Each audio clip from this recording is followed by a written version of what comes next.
2편입니다. 의사 며느리를 얻어서 세상 누구보다 기쁜 강순의 할머니. 그런데 기쁨도 잠시 아들이 어머니에게 어려운 부탁을 합니다. 과연 순의 할머니는 아들의 부탁을 들어줄까요? 순의 할머니의 이야기를 시작해 보겠습니다. 구독과 좋아요는 큰 힘이 됩니다. 잊지 말고 눌러주세요. 그럼 이야기로 들어가 보겠습니다.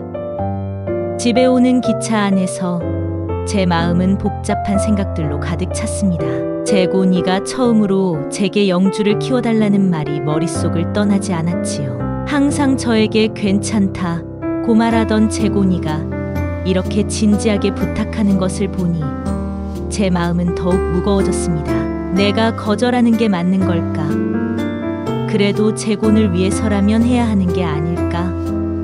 이런 고민이 머릿속을 떠나지 않았습니다. 서울에서 한 번도 살아본 적 없는 제가 그곳 생활에 잘 적응할 수 있을지 걱정이 되었고, 남편은 나 없이 집에서 잘 지낼 수 있을지도 마음에 걸렸습니다. 남편과 멀리 떨어져 지낸다는 생각만으로도 마음 한구석이 허전해졌습니다. 내가 떠나면 남편은 밥은 잘 챙겨 먹을까? 아플 때 누가 곁에서 돌봐줄까? 온갖 걱정이 밀려들어 제 머릿속을 어지럽혔지요. 심란한 마음으로 집에 돌아온 저는 깊이 생각해 보았습니다. 재곤의 부탁이 마음 한구석을 무겁게 짓누르고 있었지만 아무리 생각해도 저는 영주를 키워줄 수 없을 것 같다는 결론에 이르렀습니다. 지금 고향에서 남편과 함께 농사를 지으며 안정된 생활을 하고 있는데 농사철이 되면 아무래도 일손이 더 필요할 것이고 남편이 혼자 모든 일을 감당하기에는 무리가 될 것 같았지요. 게다가 서울에서 혼자 외진 곳에 가서 영주를 키워야 한다는 생각만으로도 두려움이 몰려왔습니다. 한 번도 경험해 보지 못한 서울 생활과 낯선 환경, 그리고 나이 들어 아이를 돌보는 일까지 겹친다면 제 몸과 마음이 버틸 수 있을지 걱정스러웠습니다. 저는 스스로에게 묻고 또 물었습니다. 내가 이 모든 것을 감당할 수 있을까? 지금의 평온한 삶을 내려놓고 새로운 시작을 할 준비가 되어 있는 걸까? 이런 고민들이 끊임없이 머릿속을 맴돌았습니다. 밤에 잠도 못 자고 끙끙 앓으며 고민하던 저에게 남편이 조용히 말을 건넸습니다. 여보, 재곤이가 얼마나 힘들면 우리에게 이런 부탁을 했겠어. 당신이 좀 힘들더라도 영주를 키워주는 게 어때? 그 말을 듣고 저는 한숨을 쉬며 물었습니다. 그럼 당신은요? 당신 밥은 어떻게 하려고요? 농사철에는 혼자 힘들 텐데 어떻게 다 감당하겠어요? 남편은 담담하게 대답했습니다. 나야 뭐 이 집 저 집에서 얻어먹고 내가 잘 챙겨 먹으면 되지. 당신이 일주일에 한 번씩만 와서 얼굴 보여주면 그걸로도 괜찮아. 하지만 저는 그 말이 쉽게 와닿지 않았습니다. 그게 어디 쉬운 일이에요? 일주일에 한 번씩 오고 가는 것도 보통 일이 아니잖아요. 남편은 잠시 침묵하다가 무겁게 말을 이었습니다. 힘들긴 하겠지.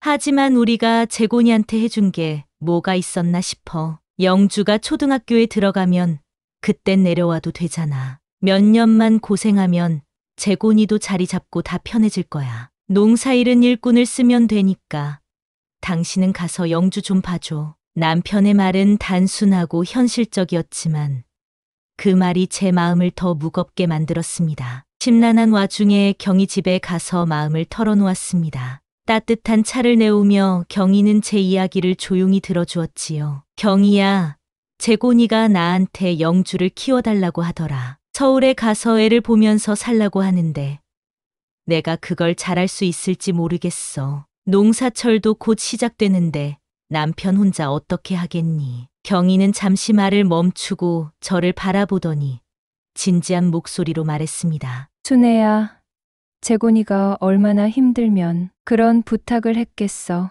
너도 알잖아. 혜영이가 의사 되려고 얼마나 고생했는지. 그 능력을 그냥 집안일로 묻히게 하는 건 너무 아깝지 않니? 내가 영주를 봐주면 혜영이는 마음 놓고 일에 전념할 수 있을 거고, 둘이 열심히 벌어서 병원도 개업하고 금방 자리 잡을 거야. 내가 도와주면 그만큼 영주도 더 안정적으로 자랄 수 있을 거고 결국 모두가 좋은 방향으로 갈 수 있을 거야. 경희의 말에 저는 고개를 숙이며 조용히 대답했어요. 그런데 난 정말 서울 생활이 낯설고 겁이 나. 또 남편이 혼자 농사일을 하다 몸이라도 다치면 어떡하겠어. 경희는 제 말을 듣고는 웃으며 이렇게 말했습니다. 아유, 너도 참 별 걱정을 다 한다. 농사일은 옆집 창식 씨한테 부탁하면 되고 식사는 동네 사람들이 챙겨주면 되잖아. 시골 인심이 오죽 좋으냐?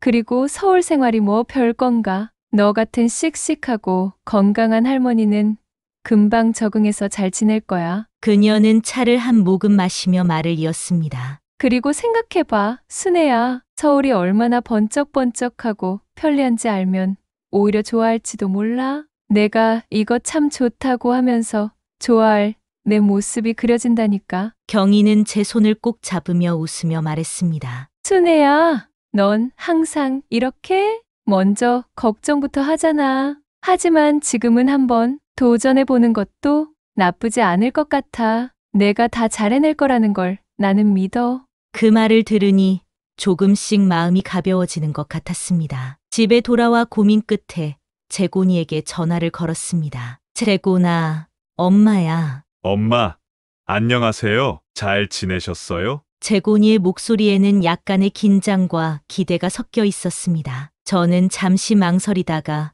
조용히 말했습니다. 엄마가 많이 생각해봤는데 영주를 키워주는 일 엄마가 해보려고 한다. 서울로 가서 너희와 함께 지내면서 영주를 돌봐줄게. 재곤이는 한동안 말이 없더니 곧 목소리가 떨리며 대답했습니다. 정말요? 엄마?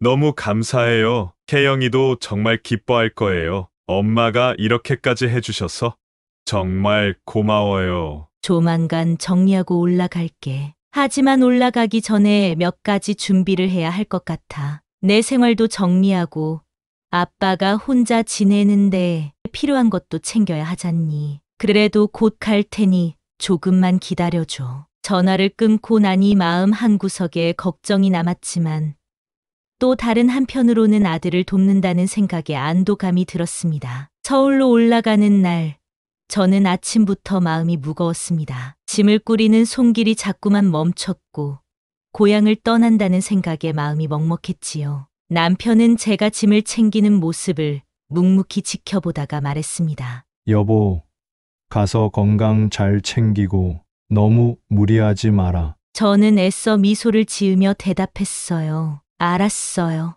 당신도 혼자 너무 무리하지 말고 밥도 잘 챙겨 드세요. 내가 틈틈이 내려올게요. 경희도 집으로 찾아와 제 손을 꼭 잡고 말했습니다. 순애야, 너가 서울 가서 영주를 돌보는 동안 여기 있는 일은 내가 도울 수 있으면 돕고 내 남편도 내가 가끔 챙겨줄게. 너무 걱정하지 마라. 그 말을 들으니 눈물이 핑 돌았지만 애써 참으며 대답했지요. 경희야, 고마워. 너 아니었으면 내가 이 결정을 내리지 못했을 거야. 그렇게 작별 인사를 마치고 기차역으로 향했습니다. 역에 도착해서도 남편과 경희는 제 손을 꼭 잡고 놓지 않으려 했습니다. 기차가 들어오는 소리가 들리자 저는 결국 눈물을 흘리고 말았지요. 여보, 꼭 몸 조심하고 우리가 기다리고 있을 테니까 너무 힘들어하지 말고 잘 지내. 남편의 마지막 당부에 저는 고개를 끄덕이며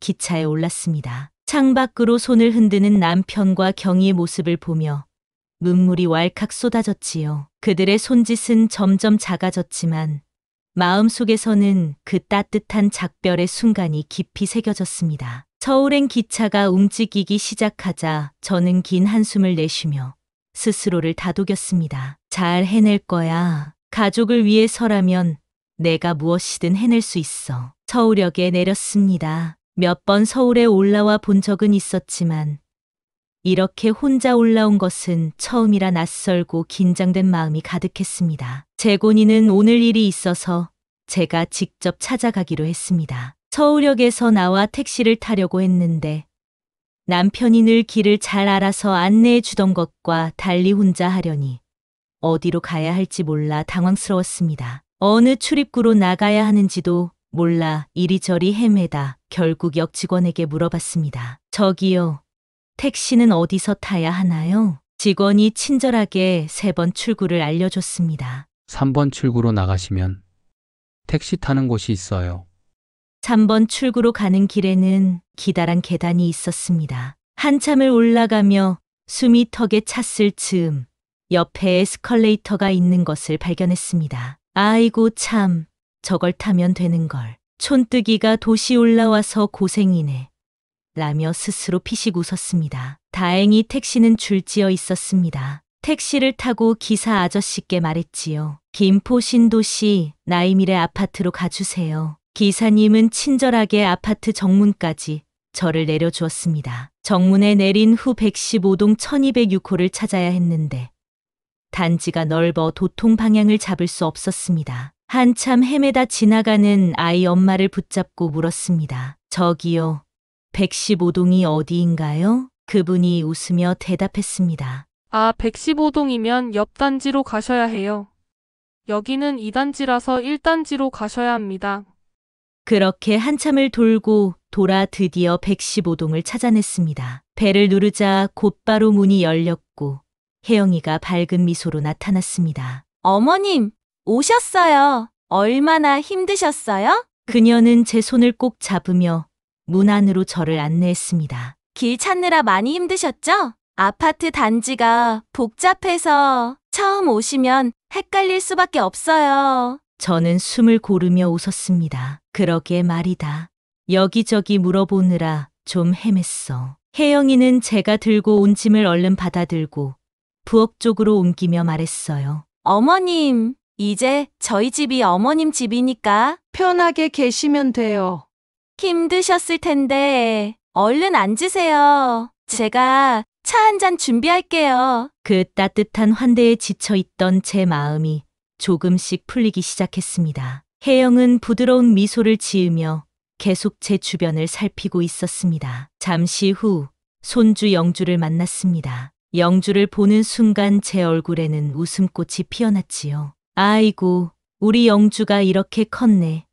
라고 말하며 아이를 품에 안았을 때 마음이 벅차올랐습니다. 영주는 활짝 웃으며 제 얼굴을 만지작거렸습니다. 아이의 따뜻한 손길이 제 뺨을 스치자 마음이 뭉클해졌습니다. 혜영이도 흐뭇한 미소를 지으며 아이를 보며 말했습니다. 영주가 할머니 온다고 아침부터 들떠서 계속 웃고 있었어요. 할머니 품이 그리웠나 봐요. 저녁이 되자 재곤이도 퇴근 후 집으로 돌아왔습니다. 그는 환한 얼굴로 저를 맞으며 말했습니다.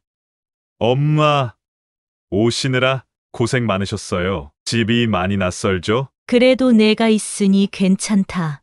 라고 말하며 웃었습니다. 재곤은 얼른 부엌으로 가서 저녁 준비를 돕기 시작했고 금세 따뜻한 밥상이 차려졌습니다. 식사 자리에서는 오랜만에 온 가족이 둘러앉아 이야기를 나눴습니다. 재곤은 직장에서 있었던 재미있는 일화를 이야기했고 혜영은 영주의 근황을 전하며 웃음꽃을 피웠습니다. 저도 고향에서 있었던 일을 이야기하며 모두가 함께 웃었습니다. 그날 밤 저는 이렇게 사랑하는 가족과 함께 있는 것이 얼마나 큰 축복인지 새삼 느끼며 따뜻한 마음으로 잠자리에 들었습니다. 다음 날 아침 혜영은 저에게 노트 한 개를 주었습니다. 그녀는 진지한 표정으로 노트를 펼치며 설명하기 시작했지요. 어머님, 이건 제가 어머님께 부탁드리고 싶은 일들을 정리한 거예요. 영주를 잘 돌보려면 몇 가지 지켜주셔야 할 것들이 있어서요. 노트 첫 페이지에는 영주의 식사 시간과 먹어야 할 음식이 자세히 적혀 있었습니다. 영주는 이제 이유식과 식사를 겸해서 먹을 수 있어요. 그래서 조금씩 단단한 음식도 익숙해질 수 있도록 준비해 주셔야 해요. 여기에는 이유식과 함께 먹을 수 있는 부드러운 반찬의 레시피와 재료 리스트를 적어뒀어요. 모든 재료는 알레르기 걱정 없는 것으로 신경 써 주시면 좋겠어요. 영주의 체질에 맞는 음식도 따로 표시해 놨으니 꼭 참고해 주세요. 노트의 다른 페이지에는 청결과 관련된 세부 지침들이 빼곡히 적혀 있었습니다. 1. 손 씻기. 영주를 돌보기 전에 반드시 손을 깨끗이 씻어주세요. 아이가 면역력이 약하기 때문에 세균이 옮겨질 수 있어요. 이 장난감, 소독, 영주가 가지고 노는 장난감은 매일 소독해 주세요. 특히 입에 넣을 수 있는 물건은 자주 삶거나 소독제로 닦아야 해요. 3. 침구 관리. 영주가 누울 자리는 항상 깨끗하게 정돈되어 있어야 합니다. 침구는 일주일에 2번씩 세탁해 주세요. 4. 바닥 청소. 영주가 기어 다니기 때문에 바닥 청소는 하루 2번 이상 해 주세요. 청소기는 모서리까지 꼼꼼히 돌려야 먼지가 남지 않아요. 이어진 페이지에는 일과 스케줄이 상세히 적혀 있었습니다.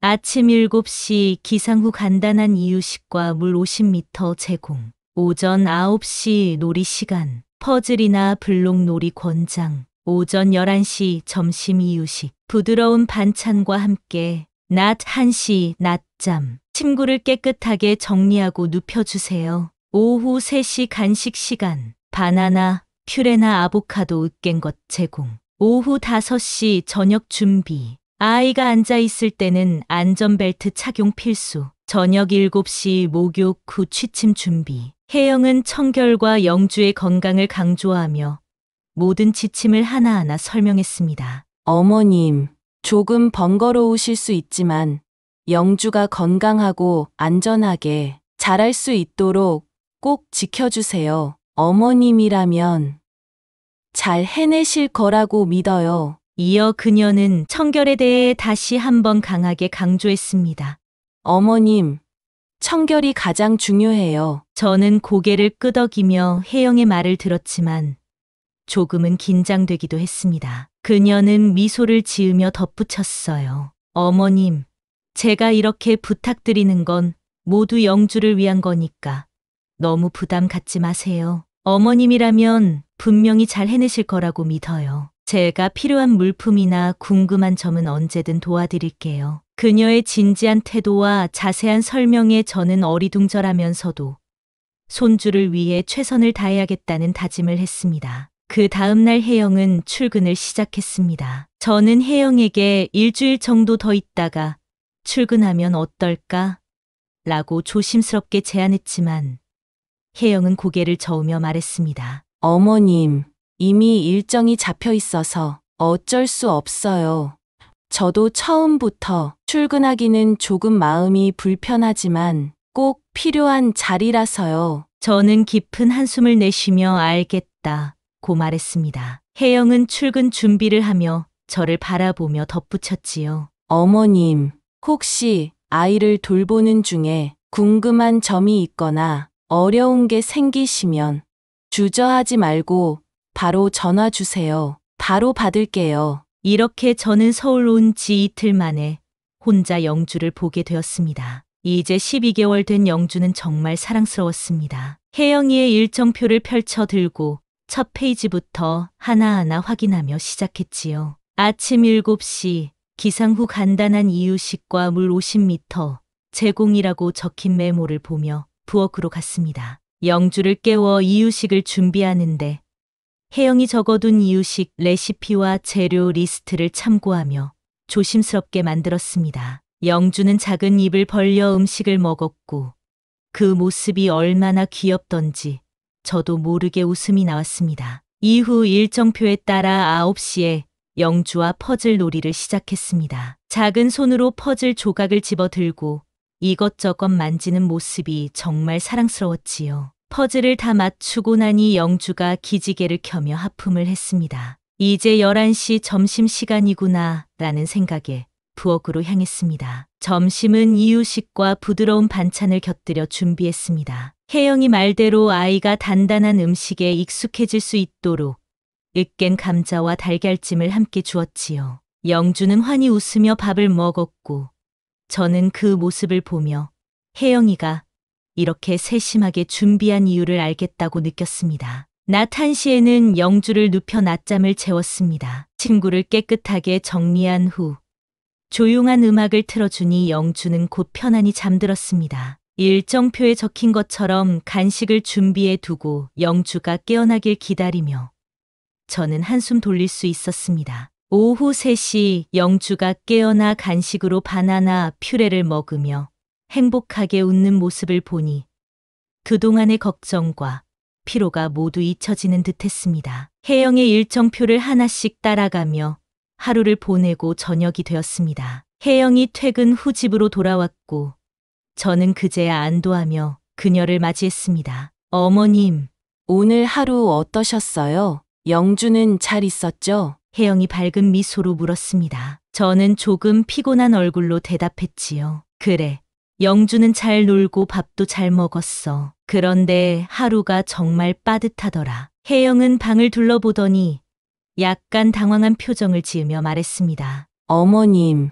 그런데 오늘 청소를 안 하셨어요? 저는 잠시 멈칫하다가 솔직히 대답했습니다. 응, 청소할 시간이 없더라. 하루 종일 영주 돌보느라 정신이 없었어. 혜영은 깊은 숨을 내쉬며 차분히 말했습니다. 어머님, 청소할 시간이 없다니요. 영주 낮잠 시간에 하시면 되잖아요. 아이 키우는 집에서 청소를 안 하면 안 돼요. 먼지가 쌓이면 영주한테 안 좋고 깔끔한 환경이 아이 건강에 정말 중요해요. 어머님, 이건 매일매일 꼭 해주셔야 해요. 정말 중요해요. 그녀의 당부에 저는 머쓱한 웃음을 지으며 고개를 끄덕였습니다. 그래, 내 말이 맞다. 내일부터 더 신경 써서 할게. 그날 밤 저는 혜영의 말이 계속 귀에 맴돌았습니다. 내가 좀 더 부지런히 움직여야겠구나. 다음 날은 반드시 더 열심히 해야겠다는 다짐을 하며 잠자리에 들었습니다. 다음 날도 혜영이가 정해준 일정표에 맞춰서 아침 일찍 일을 시작했습니다. 오늘은 청소도 빠뜨리지 않고 완벽하게 하겠다고 다짐했습니다. 아침에는 영주에게 이유식을 먹이고 놀이 시간을 가졌습니다. 영주는 밝게 웃으며 블록을 쌓고 퍼즐을 맞추었고 저는 그 모습을 보며 힘이 나는 것 같았습니다. 영주가 낮잠에 들자 저는 빠르게 청소 도구를 챙겨 집안을 정리하기 시작했습니다. 바닥을 닦고 장난감을 정리하며 먼지가 남지 않도록 구석구석 신경을 썼습니다. 혜영이가 강조했던 청결을 지키려 노력했지요. 점심시간이 되어 영주를 깨우고 이유식과 부드러운 반찬을 준비해 주었는데 문득 냉장고를 보니 이유식 재료가 거의 다 떨어져 있었습니다. 당황한 저는 혜영에게 전화를 걸었습니다. 혜영아, 이유식 재료가 떨어졌는데 어떻게 해야 할지 모르겠구나. 혜영은 전화를 받자마자 차분히 대답했습니다. 어머님, 걱정하지 마세요. 아파트 근처에 큰 마트가 있어요. 거기 가시면 필요한 재료를 다 구할 수 있을 거예요. 제가 적어둔 리스트를 참고해서 필요한 것들을 사 오시면 돼요. 저는 안심하며 고개를 끄덕였지요. 그래, 알겠다. 바로 다녀올게. 영주를 등에 업고 마트를 찾으러 나섰는데 길치인 저는 아파트 근처라는 마트를 한참이나 헤매야 했습니다. 동네를 몇 바퀴나 돌고 지나가는 사람들에게 계속 물어봐도 방향을 잘못 잡아 길을 잃곤 했지요. 영주는 제 등에 기대 잠이 들었고 저는 땀을 뻘뻘 흘리며 결국 마트를 발견했습니다. 마트에 도착해 이유식 재료를 장바구니에 담으면서 가격표를 보고 깜짝 놀랐습니다. 아이고, 요즘은 채소 가격이 이렇게 비싸네. 고개를 절레절레 흔들며 필수적인 재료만 골라 담았습니다. 계산대에서 금액을 보고 다시 한번 놀랐지요. 집에 돌아와 힘들게 준비한 이유식을 하느라 저녁 일정이 늦어졌습니다. 저녁에 혜영이 퇴근해 집에 들어오더니 영주가 아직 목욕을 하지 않았다는 것을 알아챘습니다. 어머님, 영주 아직 목욕 안 했어요?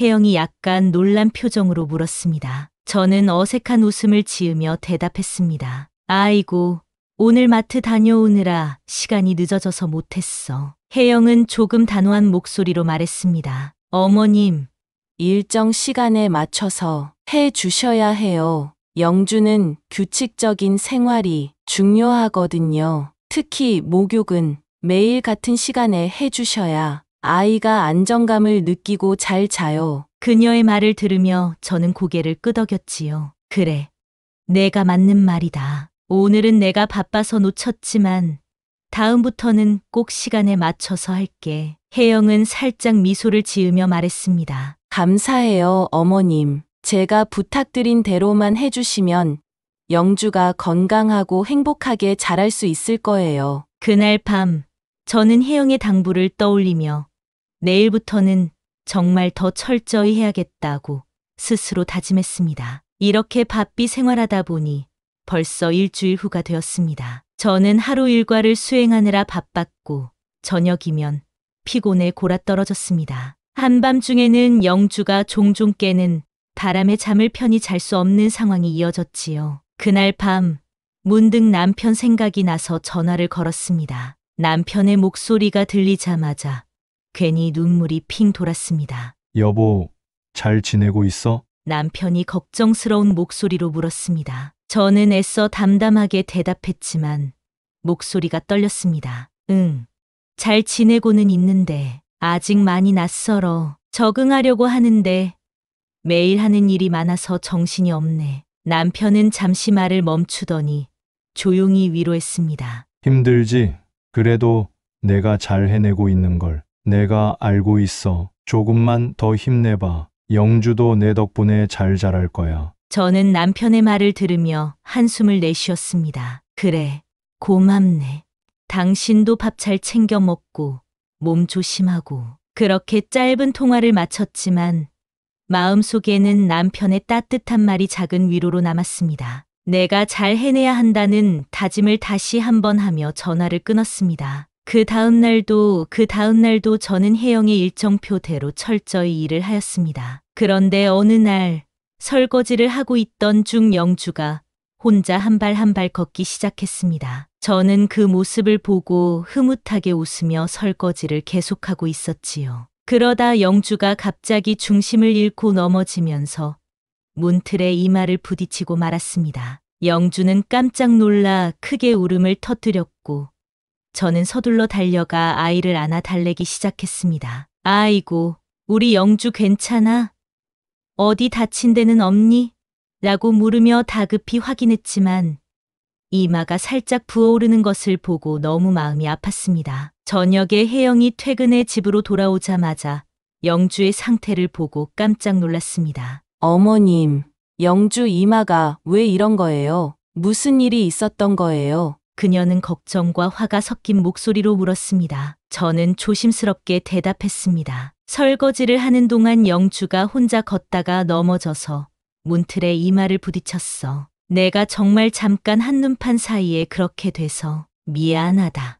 혜영은 한숨을 쉬며 단호한 어조로 말했습니다. 어머님, 아이가 걸음마를 시작하면 눈을 떼지 말아야 해요. 특히 위험한 상황에서는 항상 옆에서 지켜보셔야 해요. 일정표에 따라 아이 보는 시간에 집중해 주셔야 해요. 그녀의 말에 저는 고개를 숙이며 대답했습니다. 그래, 내 말이 맞다. 앞으로는 더 주의할게. 그날 밤 저는 영주의 이마를 볼 때마다 미안한 마음이 가득했고 다음부터는 더욱 신경 쓰겠다고 다짐했습니다. 그 다음 날 아침 혜영은 출근 준비를 하며 저를 불렀습니다. 어머님, 제가 어제 집을 둘러보니 커튼에 먼지가 많더라고요. 아이가 있는 집에서는 먼지 하나도 정말 중요하거든요. 내일은 꼭 커튼을 빨아주셨으면 좋겠어요. 먼지를 잘 털어내고 깨끗하게 세탁해 주시면 감사하겠습니다. 그녀는 미소를 지으며 덧붙였습니다. 어머님, 제가 이렇게 부탁드리는 건 모두 영주를 위해서니까 조금만 신경 써주세요. 제가 저녁에 확인할게요. 저는 고개를 끄덕이며 대답했습니다. 알겠다. 내가 말한 대로 내일 꼭 그렇게 할게. 그 다음 날 아침 저는 혜영의 부탁대로 커튼을 세탁하기로 마음먹었습니다. 커튼을 세탁기에 넣고 돌린 후 널었습니다. 그러나 세탁이 끝난 후 보니 커튼의 실크 소재가 손상된 것 같아 조금 걱정이 되었지요. 그러나 저녁에 퇴근한 혜영은 커튼을 확인하고는 당황한 표정을 지으며 말했습니다. 어머님, 혹시 커튼을 세탁기에 넣으신 거예요? 저는 머뭇거리며 대답했습니다. 응, 세탁기로 빨았어. 먼지도 털고 깨끗이 씻었어. 혜영은 한숨을 내쉬며 차분히 설명했습니다. 어머님, 이 커튼은 실크 소재라서 세탁기에 넣으면 안 돼요. 손빨래를 해야 손상이 가지 않아요. 세탁기로 빨아서 천이 조금 상한 것 같아요. 다음부터는 세탁 방법을 꼭 확인해 주세요. 그녀의 말을 듣고 저는 고개를 숙이며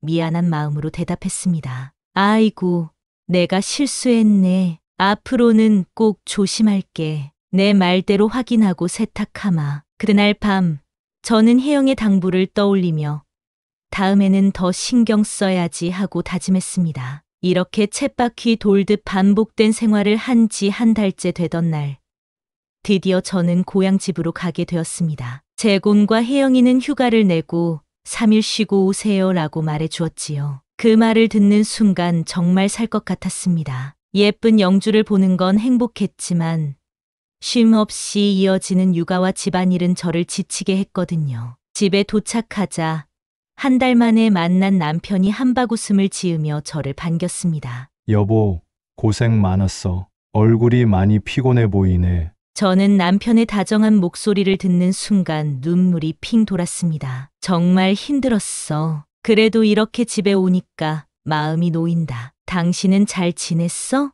남편은 저를 의자에 앉히며 말했다. 나는 괜찮아. 당신 없으니 조금 허전하긴 했지만 이렇게 무사히 와줘서 고맙다. 밥은 먹었어? 뭘 좀 차려줄까? 그의 따뜻한 말에 저는 웃으며 고개를 저었습니다. 아니야, 괜찮아. 당신이 잘 지낸 것 같아서 다행이야. 그렇게 저희는 부엌 식탁에 나란히 앉아 한 달 동안 있었던 일들을 나누며 서로를 위로했습니다. 남편의 따뜻한 말 한마디 한마디가 지친 제 마음을 녹여주는 것 같았지요. 다음 날 옆집 경희네 집에 놀러 갔습니다. 오랜만에 만난 경희에게 지난 한 달 동안 있었던 일들을 허심탄회하게 털어놓았습니다. 경희는 놀란 표정을 지으며 말했습니다. 우리 때는 그냥 편안하게 키웠는데 의사 며느리라 그런가. 정말 다르긴 다르네. 너 정말 고생 많았다. 저는 씩씩하게 웃으며 대답했습니다. 내가 원래 체력 하나는 끝내주잖아. 아직 할만해. 하지만 솔직히 마음처럼 쉽진 않더라. 경희는 제 손을 잡으며 진심 어린 위로를 건넸습니다. 그래도 내가 이렇게 잘 버텨줘서 재곤이가 얼마나 고마워할까. 힘든 거 있으면 언제든 말해. 내가 도울 수 있으면 도와줄게. 3일의 꿀 같은 휴식을 마치고 재곤이네 집으로 다시 돌아와 영주를 돌보는 일상으로 복귀했습니다. 어느 날 영주와 함께 산책을 하던 중 나와 비슷한 처지의 할머니를 길에서 만나게 되었지요. 우리는 자연스럽게 대화를 나누었고 옆동에 사는 선우 할머니와 친하게 지내게 되었습니다. 선우 할머니는 대화 중에 아들도 며느리도 의사라는 제 말을 듣고 부러워하며 말했습니다. 영주 할머니 정말 대단하시네요. 저는 아들 며느리 둘 다 회사원이어서 딸이 직장을 계속 다니게 하려고 제가 이곳에 와서 봐주고 있어요. 그녀는 미소를 지으며 덧붙였습니다. 힘드시겠어요. 그런데 영주 할머니는 아들 며느리에게 손주 봐주는 돈은 받고 계세요? 저는 약간 놀라며 대답했지요. 아이고, 손주를 봐주는데 무슨 돈을 받아요. 그건 그냥 할머니로서 당연히 해야 할 일이잖아요. 선우 할머니는 고개를 끄덕이며 웃었습니다. 영주 할머니, 저도 그렇게 생각했는데요. 이젠 아니에요. 저는 시급으로 얼마 받고 주말에 보면 주말 수당까지 받는다니까요. 내 건강 다 바쳐가며 손주를 봐주는데 최소한 그 정도는 받아야지요. 그녀의 말에 저도 피식 웃으며 그녀의 당당함이 조금은 부럽게 느껴졌습니다. 그날 저녁 경희와 통화하면서 선우 할머니 이야기를 들려주었습니다. 제가 손주 봐주는 돈을 받냐는 선우 할머니의 질문에 어리둥절했다고 말하자 경희는 웃음소리를 내며 말했습니다. 순애야, 그분 말씀도 일리가 있네. 우리야 뭐 그냥 가족이니까 당연히 도와주고 말지. 하지만 요즘 세상엔 그게 또 다르잖아. 너도 재곤이한테 한번 물어봐. 나도 시급 좀 받아야 하는 거 아니니? 하고 장난스럽게 말이라도 해보지 그래? 저는 피식 웃으며 대답했습니다. 아이, 그런 말 어떻게 하니? 그냥 내가 할 일이라고 생각하니까 이렇게 하는 거지. 경희는 한숨을 내쉬며 말했습니다. 그래도 넌 정말 대단해. 그렇게 고생하면서도 아무 소리 안 하고 다 해내니 말이야. 하지만 너무 무리하지 말고 힘들면 꼭 티내라. 내 건강이 먼저야. 그 말에 저는 마음 한구석이 따뜻해지는 것을 느꼈습니다. 고마워, 경희야. 내 말 들으니까 마음이 조금 풀리는 것 같네. 앞으로 더 잘 버텨볼게. 그날 저녁 저는 말할까 말까 고민하다가 용기가 나지 않아 내일 말해야지 하면서 잠이 들었습니다. 그런데 한밤중에 잠결에 무슨 소리가 들려 눈을 떴습니다. 창문 너머로 혜영과 재곤의 대화 소리가 들려왔습니다. 재곤 씨, 나 이제 더는 못 참겠어요. 원장님이 오늘 또 이상한 지시를 내리셨어요. 환자에게 필요하지 않은 검사를 권유하고 과잉 진료를 하라고 하시더라고요. 그건 윤리적으로도 말이 안 되는 일인데 내가 그걸 해야 한다는 게 너무 화가 나고 더 이상은 못 참겠어요. 혜영의 목소리에는 분노와 답답함이 가득했습니다. 재곤이 낮은 목소리로 위로하려는 듯 말했습니다. 혜영아, 조금만 더 참아봐. 우리도 아직 병원 개업하려면 준비할 게 많잖아. 지금 모아둔 돈으론 아직 부족하단 거 알지? 혜영은 한숨을 쉬며 대답했습니다. 알아요. 근데 재곤 씨, 나는 더 이상 페이닥터로 생활하고 싶지 않아요. 내가 이렇게 스트레스를 받으면서 일하는 게 무슨 의미가 있겠어요? 대출을 좀 더 받아서라도 빨리 병원 개업하는 게 맞는 것 같아요. 재곤은 잠시 말을 멈추더니 조심스럽게 대답했습니다. 우리도 그걸 생각 안 한 건 아니야. 하지만 대출을 많이 받으면 나중에 그걸 감당하는 것도 힘들 거야. 조금만 더 준비하자. 혜영아. 혜영은 강하게 말했다. 재곤 씨, 나 진짜 더 이상은 못 버티겠어요. 차라리 무리해서라도 우리가 우리 병원을 여는 게 낫지 않을까요?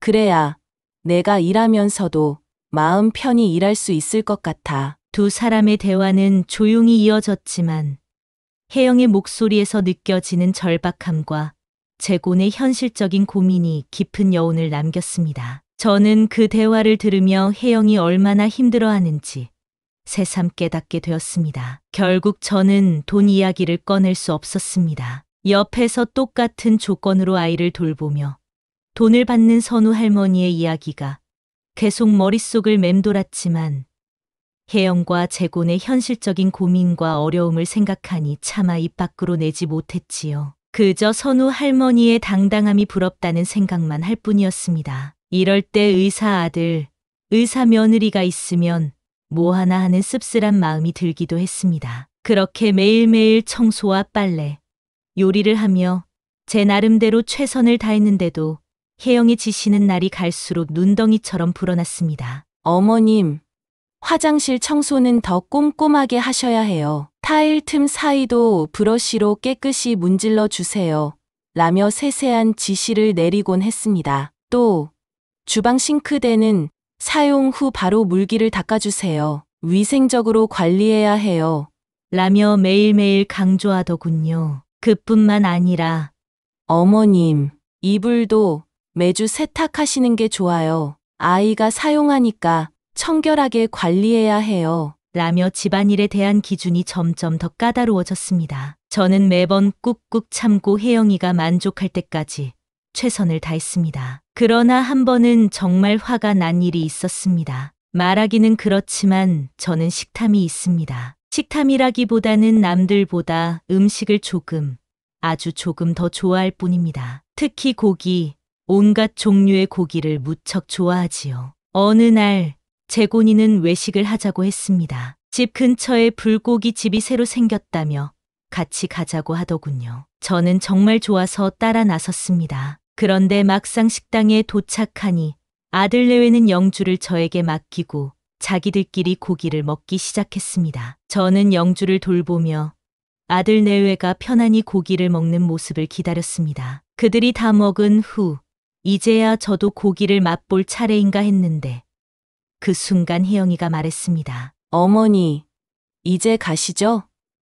영주 잘 시간이 점점 늦어지네요. 저는 먹고 싶은 마음을 꾹 참으며 그래 알았다 고 말하고는 자리를 떠야 했습니다. 속으로는 고기를 먹을 기회를 놓친 것이 너무 아쉬웠지만 먹는 걸 밝힌다는 인상을 줄까 봐 내색하지 못했습니다. 그날 저녁 저는 경희에게 전화를 걸어 이 일을 털어놓았습니다. 경희야, 오늘 불고기 집에 갔는데 결국 고기를 한 점도 못 먹고 나왔어. 경희는 웃음을 터뜨리며 말했습니다. 이제 의사 며느리한테도 편하게 말할 때가 되지 않았니? 나도 고기 먹고 싶다고 솔직하게 말해야지. 상전 모시고 사느라 힘들다.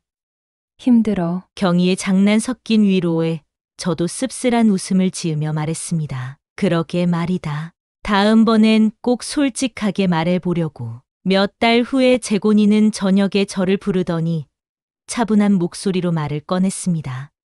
엄마, 드디어 우리가 병원을 개업하게 됐어요. 준비가 오래 걸렸지만 이제 본격적으로 시작할 수 있을 것 같아요. 그 말을 듣는 순간 저는 너무 기뻐서 박수를 치며 축하해 주었습니다. 아이고, 재곤아, 정말 잘 됐다. 그동안 얼마나 고생했니. 이제부터는 더 잘 될 일만 남았겠구나. 재곤이는 웃으며 고개를 끄덕였습니다. 네, 엄마. 그런데 병원을 개업하면 아무래도 더 바빠질 것 같아요. 초반에는 자리 잡느라 혜영이랑 저 둘 다 정신이 없을 거예요. 그래서 엄마가 영주를 조금만 더 신경 써주시면 정말 감사할 것 같아요. 저는 잠시 생각에 잠겼다가 대답했습니다. 그래, 당연히 엄마가 도와야지. 영주를 내가 더 잘 돌볼게. 걱정하지 마라. 재곤은 안도하며 말했습니다. 엄마, 고마워요. 엄마 덕분에 우리가 이렇게 일에 집중할 수 있는 거예요. 혜영이도 엄마께 너무 감사하다고 전해달래요. 그날 밤 저는 재곤의 말이 떠오르며 내가 조금 더 힘을 내야겠구나 하고 다짐하며 잠자리에 들었습니다. 병원을 개업한 이후 재곤과 혜영은 아침 일찍 출근해 밤늦게까지 일하다가 돌아오곤 했습니다. 병원을 처음 시작하는 만큼 자리 잡기 위해 두 사람 모두 엄청난 노력을 기울이고 있었지요. 그런 아들 며느리를 위해 저는 몸에 좋은 음식을 정성껏 만들어 두곤 했지만 두 사람은 늘 바빠서 먹을 시간이 없다는 이유로 손도 대지 않았습니다. 시간이 지날수록 혜영이가 담당했던 집안일은 하나둘씩 제 몫이 되었습니다. 아들 부부의 속옷까지 제가 세탁하며 점점 더 많은 책임을 떠안게 되었지요. 심지어 혜영이는 종종 저에게 세탁 심부름을 시키기도 했습니다. 어머님, 시간 되실 때 이거 세탁소에 좀 맡겨주세요. 라며 말이죠.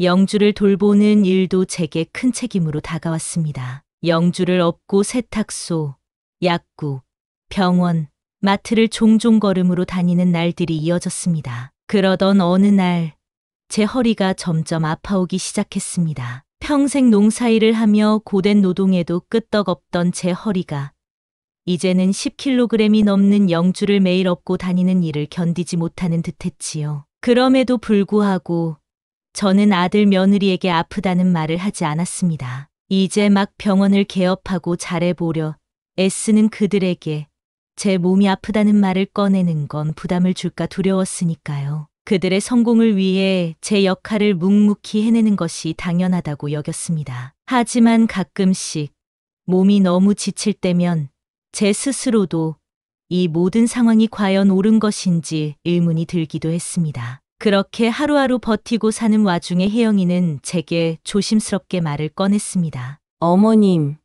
저희 엄마가 요즘 많이 아프세요. 의사 선생님 말씀으로는 시간이 얼마 남지 않았다고 하시더라고요. 그녀의 목소리가 떨리는 것을 느끼며 저는 놀라서 물었습니다. 아이고, 어떻게 그런 일이. 혜영아, 너도 많이 힘들겠구나. 혜영은 눈물을 참으려는 듯 잠시 말을 멈추더니 덧붙였습니다. 어머님, 엄마가 어머님을 꼭 뵙고 싶다고 하세요. 저희 가족을 위해 애써 주시는 어머님께 인사를 드리고 싶으시대요. 저는 한숨을 내쉬며 그녀의 손을 잡았습니다. 그래, 언제든 찾아뵙자. 내가 힘이 될 수 있다면 무엇이든 할게. 혜영은 고개를 끄덕이며 고마운 눈빛으로 저를 바라보았습니다. 그 순간 그녀의 마음속 깊은 슬픔이 전해져 저도 마음이 먹먹해졌습니다. 사돈어른이 계시는 병원에 방문했습니다. 사돈어른은 침대에 누운 채로 저를 맞이하셨습니다. 얼굴이 많이 수척해지셨지만 환한 미소로 저를 바라보시며 말씀하셨습니다. 타부인,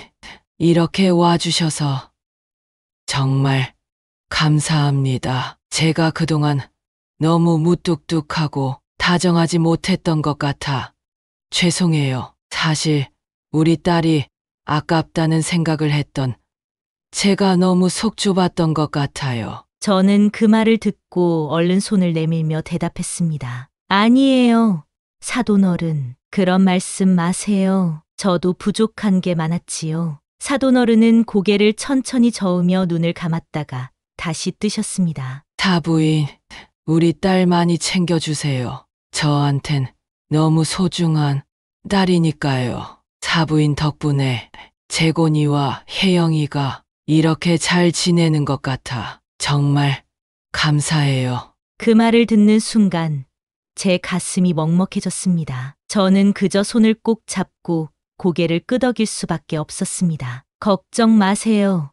사돈어른, 제가 혜영이를 딸처럼 생각하며 잘 챙길게요. 사돈어른도 힘내세요. 그날 병원을 나오며 사돈어른의 진심 어린 말들이 오래도록 제 마음속에 남아 저를 더욱 단단하게 만들어 주었습니다. 며칠 후에 사돈의 부고 소식을 들었습니다. 저는 슬퍼하는 혜영이를 보며 깊은 안타까움을 느꼈습니다. 혜영은 흐느끼며 제게 말했습니다. 어머님, 엄마가 마지막에 어머님께 정말 감사하다고 하셨어요. 제가 힘들 때 어머님이 도와주셨던 걸 알고 계셨대요. 그녀의 눈물 어린 얼굴을 보며 제 가슴도 함께 미어졌습니다. 이렇게 많은 일이 있었던 한 해를 보내게 되었습니다. 영주는 날로 자라 귀여운 24개월이 되었고 이제 제법 말을 하며 이것저것 호기심 많은 질문을 쏟아내는 나이가 되었습니다. 그녀의 맑은 눈빛은 무엇이든 알고 싶어 하는 순수함으로 반짝였지요.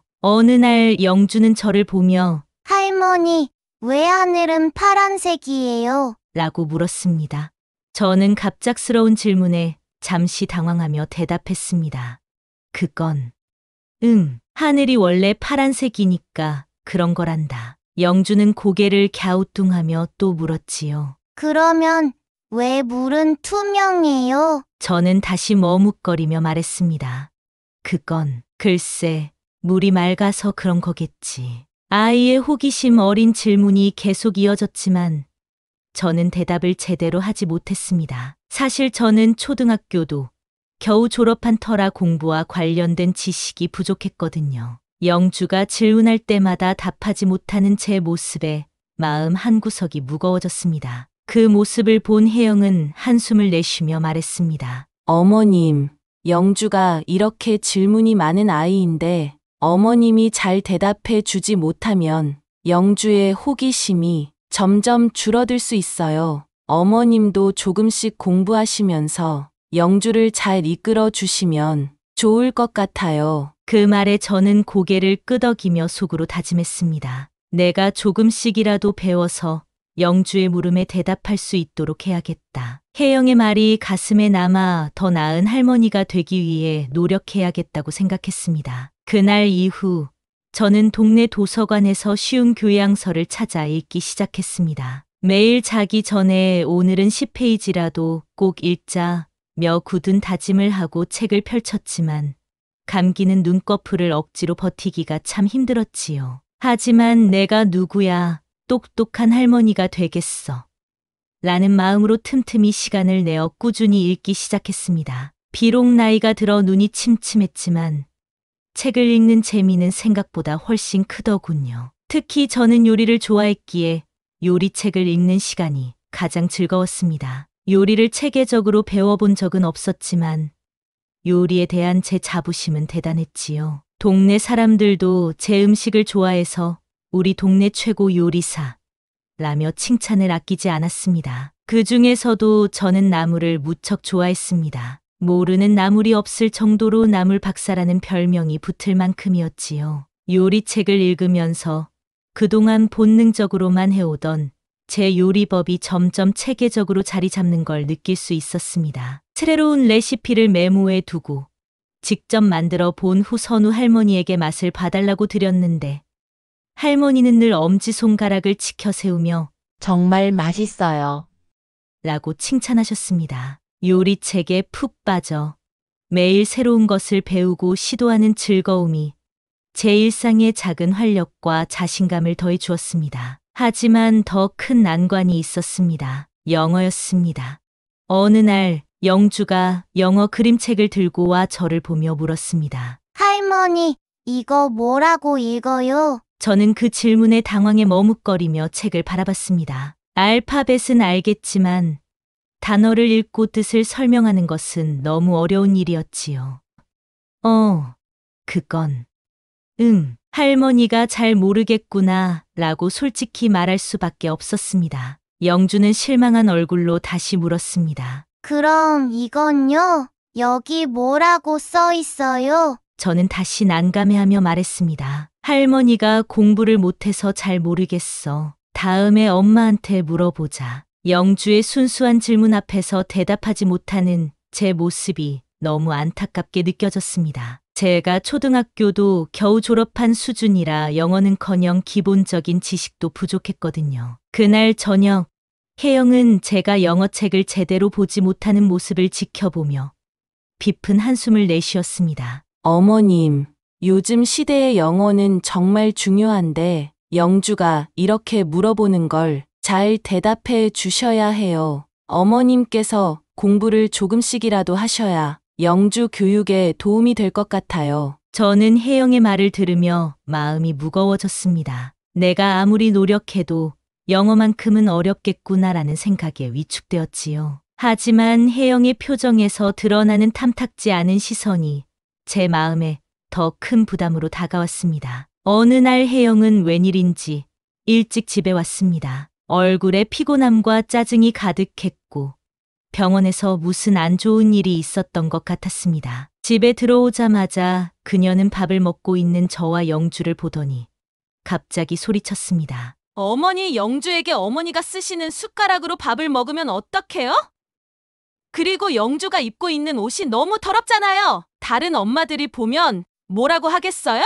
아가야, 내가 일부러 그런 게 아니야. 나도 아이 키우는 게 서툴고 정신이 없어서 실수했구나. 정말 미안해. 어머니! 아이 키우는 게 뭐가 힘들다고 그러세요? 며느리 혜영이는 저에게 소리를 쳤고 잠시 후 조그맣게 이렇게 말했습니다. 정말 못 배운 사람은 답이 없다니까. 그 말을 듣는 순간 제 마음은 완전히 무너져 내렸습니다. 모욕과 서러움이 뒤섞여 눈물이 터질 듯했지만 그 자리에서 울고 싶지는 않았습니다. 나도 모르게 이 집을 빠져나가야겠다는 생각이 스쳤고 겉옷을 걸칠 겨를도 없이 허겁지겁 집을 나섰습니다. 빠른 걸음으로 아파트를 벗어나 근처 한강 공원으로 향했습니다. 차가운 겨울 바람이 매섭게 제 온몸을 감쌌지만 그 순간만큼은 마음이 터질 것 같은 답답함이 추위를 모두 잊게 만들었습니다. 한강의 잔잔한 물결을 바라보며 깊은 한숨을 내쉬었지만 가슴 속 응어리는 쉽게 풀리지 않았습니다. 저는 스스로에게 속삭였지요. 왜 이렇게 살아야 하지? 내가 정말 부족한 사람이라 그런 걸까? 그때 경희에게 전화가 왔습니다. 순애야, 잘 지내고 있어? 요즘 얼굴도 못 보고 걱정돼서 전화했어. 경희의 따뜻한 목소리가 들리는 순간 저는 그동안 억누르고 있던 감정이 터져버렸습니다. 경희야, 나 너무 힘들어. 말이 채 끝나기도 전에 눈물이 주르륵 흘렀습니다. 경희는 깜짝 놀라며 다급히 물었습니다. 왜 그래? 무슨 일이야? 무슨 일이 있었어? 저는 울먹이며 그동안의 서러움을 토로했습니다. 며느리가 나한테 그렇게 모욕적인 말을 했어. 내가 부족해서 이런 대접을 받는 건가 싶어서 너무 속상해. 내가 왜 이렇게 살아야 하는지 모르겠어. 경희는 제 말을 조용히 듣더니 단호한 목소리로 말했습니다. 순애야, 내가 왜 부족해? 너처럼 가족을 위해 헌신하는 사람이 어디 있다고 그래? 며느리가 너무 철이 없는 거야. 그런 말에 휘둘리지 마. 넌 정말 잘하고 있어. 그 말에 저는 조금씩 안정을 되찾았고 경희의 따뜻한 위로가 마음속 깊이 스며드는 것을 느꼈습니다. 고마워, 경희야. 내가 이렇게 말해주니까 조금 나아지는 것 같아. 경희는 부드럽게 웃으며 말했습니다. 언제든 전화해. 혼자 끙끙 앓지 말고 나한테 다 털어놔. 우린 친구잖아. 경희와 통화 후에 마음을 가다듬고 집으로 돌아왔습니다. 하지만 집에 돌아와도 마음이 완전히 편치 않았습니다. 며느리는 아무 일도 없었던 듯 평소와 똑같이 저를 대했지만 저는 그녀의 태도에서 어딘가 모르게 냉랭함이 느껴졌습니다. 속상한 마음을 꾹꾹 눌러가며 그날 하루를 버텼습니다. 3편에서 계속됩니다.